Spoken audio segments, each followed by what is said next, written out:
You are not trapped in your life. You are trapped defending someone you have already stopped being. And that is why this video is called, Your Old Identity is Still Guarding the Door to Your New Life. Not because you failed, not because you are weak, not because you do not know what to do, but because some part of you keeps protecting an old version of yourself like it is still your home. You postpone the decision. You explain the routine that no longer fits. You say, it is not the right time yet, when the truth is, a quieter part of you already knows the time passed a long while ago. You stay available to people who only recognize the old shape of you. You keep using words about yourself that feel accurate to everyone else, but dishonest in your own mouth. So let me ask you something that may stay with you longer than this video. Who are you still protecting that old version of yourself from? Because there is a version of you that you still defend. You may not even know you are doing it. You may think you are being loyal, responsible, careful, mature. But by the end of this, you will see exactly where you are still standing guard. And I do not say that to accuse you. I say it because I know how tender it is to outgrow an identity before you are ready to be seen without it. I know how disorienting it feels when the life that once made sense starts feeling like a costume. Stay with me. We are not destroying who you were. We are going to understand why you keep protecting them. I know how easy it is to look at your own delay and call it laziness. I know how fast you can turn your unanswered decision into evidence against yourself. You still have not made the move. You still have not ended the arrangement. You still have not said what has been sitting in your throat for months. You still open the same calendar, enter the same rooms, answer the same kind of message, and then privately wonder why your chest feels smaller than it used to. But sometimes what looks like hesitation is not a lack of courage. Sometimes it is loyalty pointed backward. You are not refusing the future because you do not want it. You are keeping the future outside because letting it in would force you to admit that a version of your life has already ended. And that is a strange kind of grief, because nobody comes to mourn it with you. There is no ceremony for outgrowing yourself. No one brings flowers when the identity you built to survive stops being the one that can carry you forward. I once knew a woman named Maya who worked in the same office for almost 9 years. Every morning, she parked in the same far corner of the lot, turned off the engine, and sat there for 3 extra minutes before going inside. Not because she was tired, because those 3 minutes were the only part of the day where no one expected her to perform the old version of herself. She had a stable salary, familiar co-workers, a desk with 2 framed photos, and a reputation so polished that everyone treated it like proof she was fine. She was the reliable one, the grounded one, the person who stayed calm when deadlines collapsed, who answered late messages without making people feel guilty, who said, "No worries," even when something inside her was quietly breaking contract. And because nothing dramatic had happened, she did not feel allowed to change. That is where people get trapped. They wait for a catastrophe to validate a transformation. They wait for the relationship to become cruel, the job to become unbearable, the friendship to become openly disrespectful, the routine to become visibly destructive. But sometimes the sign is not destruction. Sometimes the sign is that you keep surviving something you are no longer meant to call home. Maya kept explaining herself with sentences that sounded mature. She said, "I do not want to waste everything I have built." She said, "People depend on me." She said, "This is not the right moment."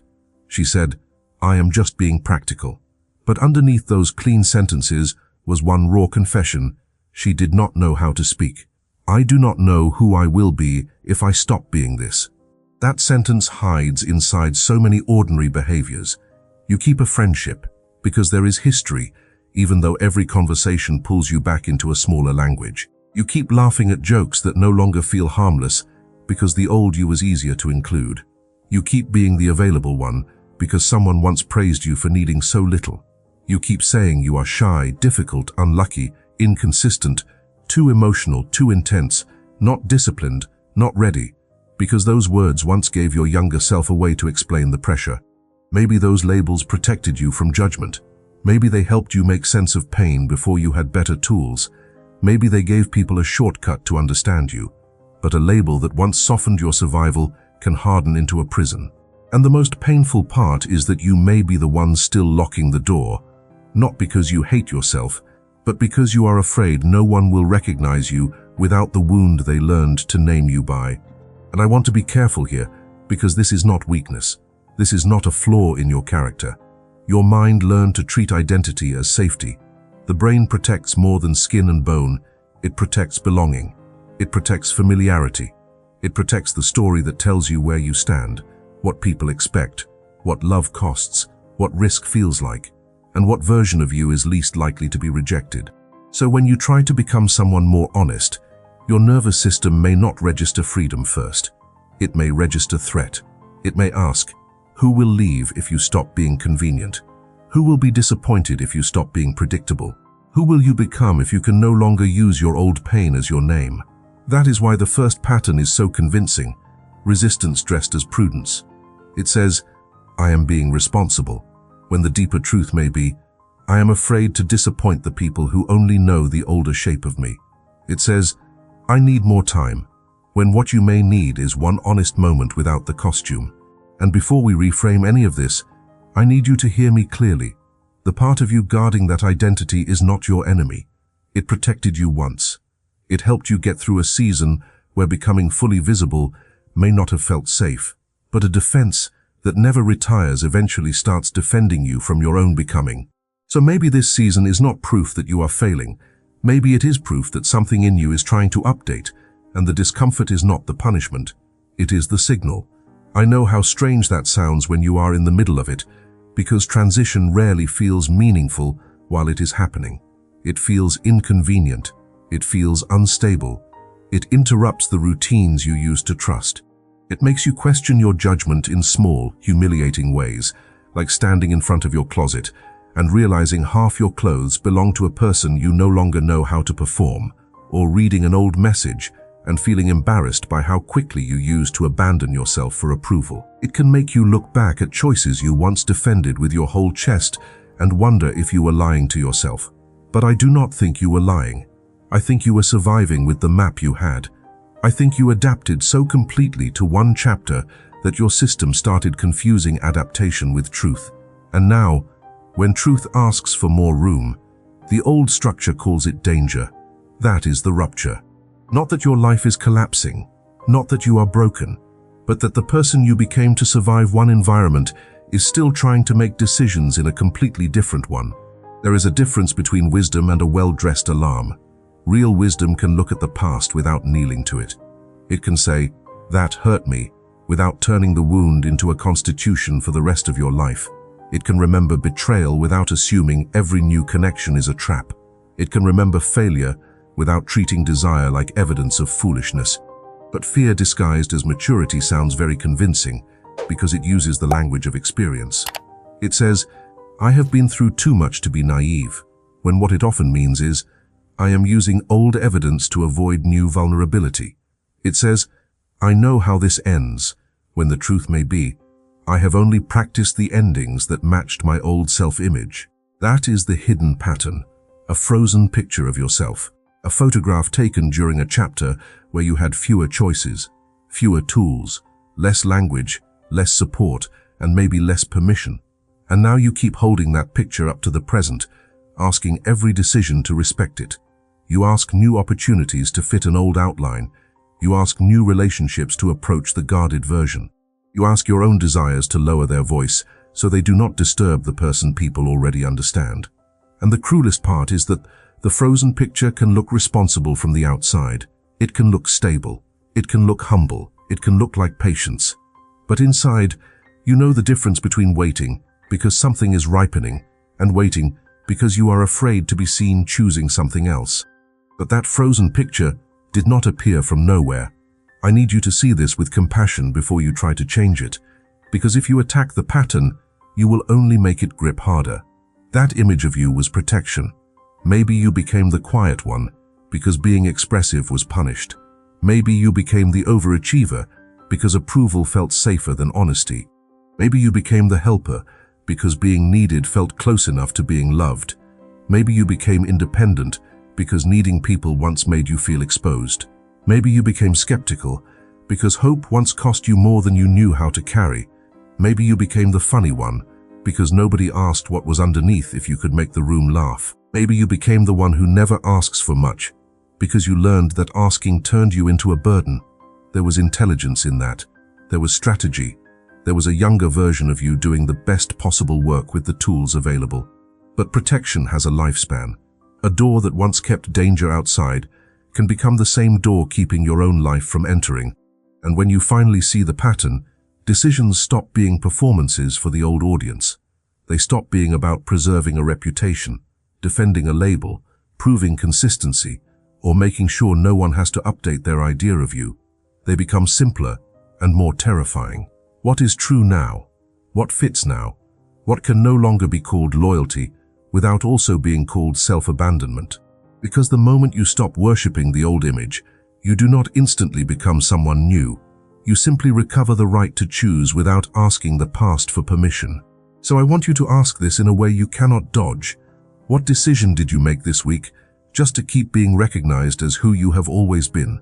Not last year, not someday, this week. The message you answered too fast because the old you was always reachable. The invitation you accepted with your stomach sinking because the old you never wanted to disappoint anyone. The boundary you softened so no one would notice you had changed.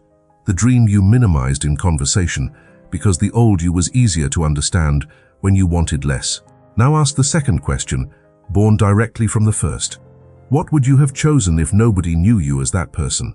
If no one expected you to be easy, loyal, available, strong, agreeable, mysterious, damaged, ambitious, low maintenance, or endlessly patient, what would your choice have revealed?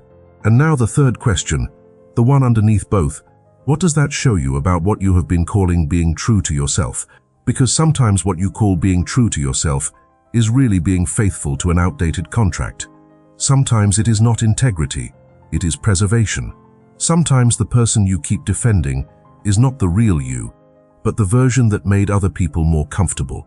So I will ask again with more weight this time, who are you still protecting that old version of yourself from? And when that answer starts to rise, do not push it away.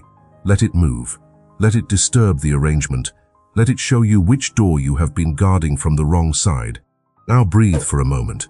Not because the truth became smaller, and not because what you saw in yourself should be rushed into a solution, but because you do not have to tear your whole life apart to stop obeying an identity that has expired. Sometimes the first sign of real change is not dramatic. It is quiet enough that no one claps for it. You do not make a public announcement. You do not explain your entire transformation to people who are still attached to the version of you they benefited from. You simply notice the places where your answer used to be automatic, and you pause. That pause is not empty. It is the space where the old pattern loses authority. It is where you stop confusing familiarity with alignment. You may still wake up in the same room tomorrow. You may still drive the same streets, open the same laptop, answer the same phone, sit under the same kitchen light with the same responsibilities waiting for you. But something has shifted if you are no longer doing those things just to keep an outdated image alive. This is what begins to change when you stop resisting the person you are now. Your decisions may look smaller from the outside, but they become cleaner on the inside. You do not need to prove that you are different by burning everything down. You begin by telling the truth in ordinary places.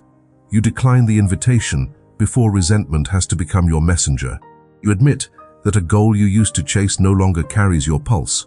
You stop calling yourself inconsistent when what is really happening is that your values are no longer asleep. You stop forcing passion for something that only belongs to your resume, not to your inner life. You stop using old pain as the password people need to access you. And little by little, you realize that loyalty to your past does not require obedience to it. You can honor the years that shaped you without giving them permission to supervise every next step. You can respect the person who survived without asking them to design the life that comes after survival. Think of it like a shell that once protected something soft while it was forming. At the right stage, that shell is not the enemy. It is necessary. It keeps the vulnerable thing from being crushed too early, touched too carelessly, exposed before it has the strength to meet the world. But if the shell never cracks, it becomes the pressure. It becomes the tightness. It becomes the thing preventing movement, breath, expansion. That is how an old identity works. It may have protected your tenderness, your ambition, your sensitivity, your need for control, your refusal to be hurt the same way twice. It may have taught you how to move through rooms where you did not feel chosen. It may have helped you become useful, impressive, agreeable, distant, funny, disciplined, invisible, untouchable. But protection can become confinement when life keeps growing and the form around it refuses to open. Wisdom says, I remember why I built this. Fear says, never leave it. Wisdom bows to the past and then looks forward. Fear turns the past into a locked room and calls it safety. And the difference may not be obvious to anyone else, but you can feel it in your body. One feels like grounded caution. The other feels like shrinking with a beautiful explanation. So no, you do not have to hate who you were. You do not have to erase the person who carried you through the years when you had fewer options, fewer words, fewer witnesses, and fewer reasons to believe something else was possible. You do not have to mock the version of you that stayed too long, gave too much, settled too often, explained too carefully, or waited for permission that never arrived. But you do have to stop paying rent inside that version. You do have to stop decorating a room you are no longer meant to live in. You do have to stop asking the old you to approve a life they were never built to imagine. Because the more honest you become, the less convincing the costume feels. The less you need applause from people committed to your older shape. The less you confuse being understood with being free. And then the movement begins. Not loudly, not perfectly, but unmistakably. You choose the sentence that does not betray you. You leave space where you used to over-explain. You let someone misunderstand you without rushing back into the smaller role. You let the shell crack, and slowly, then suddenly, the door you were guarding starts to open from the inside. So here is the truth I want to leave in your hands. You were never meant to spend your whole life protecting a version of yourself that only existed because you did not know another way to be safe. That old self mattered. I need you to hear that before you release anything. They were not stupid. They were not weak. They were not dramatic. They adapted with the tools they had. They learned how to read rooms before entering them. They learned how to lower expectations before disappointment arrived. They learned how to be agreeable, impressive, distant, useful, hidden, strong, quiet, funny, independent, untouchable. Maybe that version carried you through years when no one knew how much it cost you to stay intact. Maybe it helped you belong in places where your full truth would have been too much for the room. But what protects you in one season can suffocate you in the next if you keep calling it your personality. You are not here to betray who you were. You are here to stop confusing survival with identity. There comes a moment when the old explanation stops working. You can feel it before you can explain it. The sentence leaves your mouth, and even you do not believe it anymore. That is just how I am. No, that is how you learned to be when you had fewer choices. I have always been this way. No, you have rehearsed this way long enough to mistake repetition for truth. It is too late to change. No, it is too expensive to keep performing a life your inner self has already left. And I know the threshold is frightening, because stepping forward may mean disappointing people who felt safer when you stayed recognizable. It may mean becoming less convenient. It may mean losing approval that was only ever offered to the smaller shape of you. It may mean walking into a room and not translating yourself back into the version they prefer. But listen to me. Being misunderstood by people attached to your old identity is not proof that you are wrong. Sometimes it is proof that you have finally stopped managing their comfort at the expense of your own becoming. Not everything old is sacred. Not every pattern is wisdom. Not every familiar door is home. Some doors are exits you have been decorating because leaving would make the truth too visible. Some rooms only feel peaceful because you trained yourself to need less air inside them. Some relationships only seem stable because the old you keeps paying the emotional bill in silence. Some goals only look noble because you have not admitted they belong to a version of you who was trying to earn permission to exist. Enough. Not with violence. Not with hatred. With reverence. Thank the one who carried you. Thank the one who stayed alive with whatever language they had. Thank the one who built the shell, smiled through the ache, stayed when leaving felt impossible, and made meaning out of what they could not yet change. Then let them rest. Do not drag them into every new doorway. Do not ask them to approve a future they were never designed to imagine. Do not keep defending their limitations as if loyalty requires you to repeat them. Your life only changes when you stop defending who you have already outgrown. And if that touched something in you, tell me, because I want to keep building this path with you. Follow me here, not because you need another voice telling you who to become, but because sometimes we need a witness while we stop apologizing for the person beginning to appear. And when the final screen comes up, do not treat it like an ending. Let it be a small doorway. Let it hold you for one more breath before you return to the next decision, the next message, the next room where the old answer will try to leave your mouth. This is where the work becomes real. Not in the intensity of this moment, but in the quiet second before you perform yourself again. In that second, you can choose differently. You can leave space where you used to explain. You can disappoint the expectation without abandoning yourself. You can stop standing guard at the door of a life you already survived. And maybe that is where the new self begins. Not with a dramatic arrival, but with the first honest refusal to keep protecting a ghost. If you stopped defending who you were, who would finally be allowed to appear?